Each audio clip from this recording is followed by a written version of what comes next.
Assalamualaikum warahmatullahi wabarakatuh.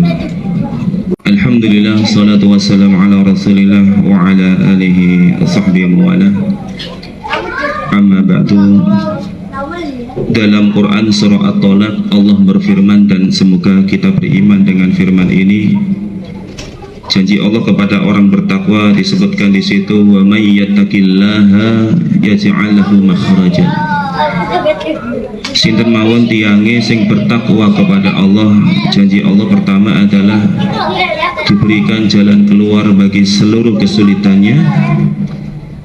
Bonus kedua adalah wa yarzuqhu min haitsu la yahtasib. Akan diberi rizki, kata Allah, dari arah yang tak terduga atau arah yang tak disangka.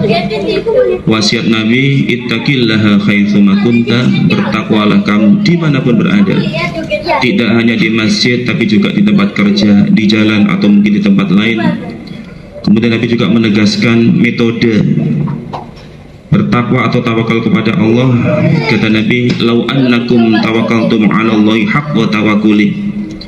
Seandainya kalian benar-benar bertawakal kepada Allah dengan sebenar-benarnya takwal, la razaqakum kama yarzuqut thair, maka akan diberi rezeki sebagaimana Allah memberi rezeki kepada burung, yaitu takhdu himasa wa taruhu bitana. Burung tidak berakal, tidak sekolah, berangkat dalam keadaan perut kosong, pulang keadaan perut kenyang. Satu cerita singkat, semoga bisa menginspirasi jamaah. Konon cerita ada seorang sopir bernama Pak Jono, sebut saja begitu, mengabdi di seorang bos perusahaan telekomunikasi di Jakarta. Pak Jono ini seorang perantau dari Jawa. Tidak ada kelebihan kecuali beliau ini bekerja sungguh-sungguh, dan sebagaimana dia diwasiati sama orang tuanya, "Le ojo tinggal no sholat." Maka Pak Jono ini dilihat dan disaksikan oleh pimpinannya, majikannya itu, setiap 5 waktu ketika dia bekerja dengan bosnya mengantar sopir sebagai seorang sopir, selalu sholat tepat waktu dan sebisa mungkin di masjid. Bosnya ini punya 2 rumah, di mana satu rumah hendak dijual. Layaknya rumah yang mau dijual, dia mau merenovasi, maka Jono, sopir ini, diperintah oleh majikannya, "John, kamu pergi ke tempat jasa renovasi. Coba tanyakan berapakah kira-kira biaya yang harus dikeluarkan merenovasi rumah yang di sana itu." Memenuhi perintah bosnya, dia datang ke tempat jasa renovasi. Kemudian diberikan hitungan, perkiraannya sekitar hampir 200 juta. Maka disampaikan kepada bos, "Bos, angkanya hampir 200 juta. Bosnya bilang, "Wah, mahal juga ya renovasi demikian kok sampai segitu." Lalu Jono sopir bilang, "Kalau Pak Bos mau, kita ambilkan tukang dari Jawa, mungkin perhitungannya lebih murah." "Oke, coba." Dipanggil, akhirnya dihitungkan, ternyata cuma separuh. Dan subhanallah, akhirnya dikerjakan oleh temannya si Jono ini. Selesailah rumah direnovasi sehingga sudah layak dihuni, bahkan memang rencananya dijual. Tugas selanjutnya, Jono ini diperintah, "Sekarang kamu pergi ke tempat agen properti, jualkan rumah yang telah direnovasi itu, John, kita butuh uang." "Baik bos, ini angkanya, kamu jual." Maka si John ini diperintah oleh bosnya untuk menjual dengan harga 2,3 miliar. Memenuhi perintah bosnya, akhirnya Jono datang ke agen properti. Sampai di tempat agen properti, dia lupa perintah bosnya tadi suruh menjual 2,3 miliar atau 3,2 miliar. Kalau seandainya saya salah menjual atau angka di bawahnya, pasti Pak Bos marah. Akhirnya dia menerka daripada dianggap bodoh. Ketika ditanya oleh agen properti, "Berapa Pak dijualnya rumah yang sampean sebut ini?" 3,2 miliar Bu. "Baik," akhirnya dicatat.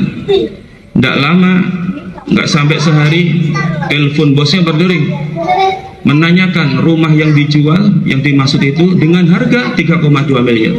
Kaget Pak Bosnya ini. "Nah, Jono ini gimana? Suruh jual 2,3 M, kok ini orang malah mau membeli dengan harga 3,2 M, dan itu pun tidak menawar." Akhirnya otomatis Pak Bosnya dengan naluri ingin nyari untung, dijual 3,2 M. Disitulah dia bertanya-tanya, "John, gimana ceritanya?" "Waduh, sorry bos, saya ini lupa Pak Bos perintahkan saya bagaimana." Ingat saya Pak Bos ceritakan 3,2 M. Bukan John, 2,3 M. Tapi kan sekarang laku 3,2 M, jadi kita untung. Saking renyuh dan kagetnya dengan keajaiban dari Allah itu, akhirnya sang bos mengajak Jono sopir ini umroh sekaligus memberikan bonus biaya kuliah anaknya sampai dengan selesai. Jamaah, Allah Maha berkehendak. Dalam setiap kehidupan kita yang kita anggap sulit, buntu, ataupun sudah nggak ada jalan keluar, ketika Allah sudah berkehendak, sebagaimana dalam surah Yasin, innama amruhu idza arada shay'an an yaqula lahu kun fayakun. Segala perkara yang kita anggap sulit bagi Allah mudah, karena beliau hanya mengatakan kun jadilah, fayakun maka terjadilah. Maka itu tugas kita adalah ihfadillah ayat fathah. Jagalah perintah Allah, maka kita akan dijaga oleh Allah kebutuhannya. Ihfadillah tajidhu tujahaga. Jagalah Allah, maka Allah akan mendatangimu dari depan. Ini tugas seorang beriman. Sebelum bertawakal itu tentu dia tahu perintah Allah itu apa saja, lalu kemudian larangan Allah apa. Yakinlah semua yang kita anggap sulit bagi Allah mudah. Syaratnya sekali lagi satu, kita bertakwa dengan sebenarnya takwa kepada Allah. Ramadan kita diajak tarawih bersama, tadarus bersama, kemudian pagi hari mungkin sore hari kita berbagi. Ini adalah pembentukan karakter yang keluarnya dari Ramadan.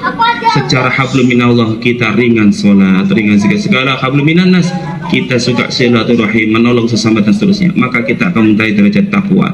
Sudah kita sampaikan kemarin, minimal 3 ciri orang bertakwa.